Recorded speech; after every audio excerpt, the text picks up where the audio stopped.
அனைவருக்கும் வணக்கம்.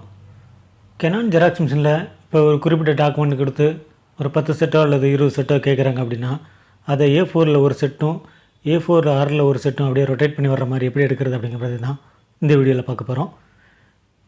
அதிகமாக ஜெராக்ஸ் எடுக்கும்போது இந்த செட்டிங்ஸ் வந்து பார்த்திங்க அப்படின்னா உங்களுக்கு உண்மையிலே பயனுள்ளதாக அமையும். இந்த செட்டிங்ஸ் பார்த்திங்க அப்படின்னா Canon ImageRUNNER சீரிஸ் எல்லாத்துக்குமே பொதுவானது தான். இதுக்கு நீங்கள் முதல்ல ஒரு ட்ரேயில் வந்து A4 பேப்பர் வந்து இந்த அகலவாக்கில் வந்து லோட் பண்ணிக்கோங்க.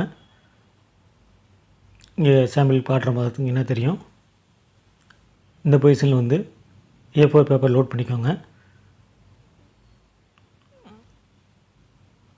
அடுத்ததாக பார்த்திங்க அப்படின்னா அந்த சைடில் வந்து ஒரு ப்ளூ கலர் நாப் கொடுத்துருப்பாங்க. அதை A4 சைஸ்ன்னு செட் பண்ணிக்கோங்க. இன்னொரு ட்ரேயில் வந்து A4R அதாவது லீகல் பொசிஷனில் இந்த நீல வாக்கில் வந்து லோட் பண்ணிக்கோங்க.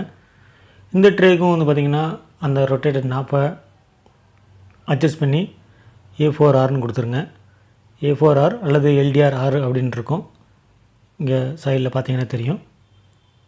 ஒரு முக்கோண மாதிரி ஒரு ஏரோ மார்க் கொடுத்துருப்பாங்க. அதுக்கு நேராக A4 ஒரு ட்ரேலையும் A4R ஒரு ட்ரேலையும் வந்து செட் பண்ணிக்கோங்க.